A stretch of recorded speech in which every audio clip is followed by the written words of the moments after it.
da asin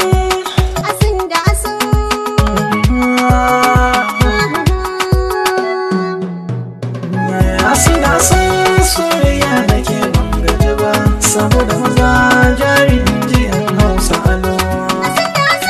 Soyayya da ke ban gaji ba saboda maza jari inji yan Hausa alo.